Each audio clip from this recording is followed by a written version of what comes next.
আগামী 15 জানুয়ারি 2025 ইংরাজি বুধবার রাউরবাজার যুবরাজনগর আহমেদিয়া হাফিজিয়া মাদ্রাসার তৃতীয় বার্ষিক জলসা ও দস্তারবন্দি মাহফিল অনুষ্ঠিত হইবে। সময় দুপুর 2 ঘটিকা হইতে রাত 10 ঘটিকা পর্যন্ত। পরের দিন সকাল 6 ঘটিকা হইতে সকাল 10 ঘটিকা পর্যন্ত।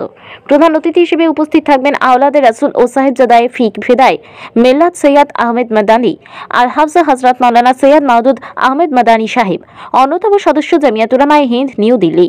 বিশেষ অতিথি হিসেবে উপস্থিত থাকবেন হযরত মাওলানা মুফতি আব্দুল মুমিন সাহেব, সভাপতি ত্রিপুরা রাজ্য জমিয়াত উলামা। প্রধান বক্তা হযরত মাওলানা জিয়াউর রহমান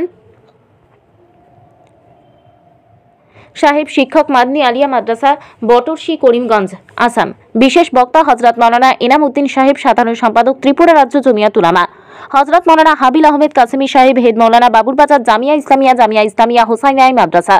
হযরত মাওলানা লুৎফুর রহমান সাহেব, মাহতামিম ইয়াকুবনগর আলিয়া হাফিজিয়া মাদ্রাসা। উক্ত মাহফিলকে সর্বাঙ্গীন সুন্দর ও সাহায্য সহযোগিতা কামনা করছেন মাহফিল কমিটি।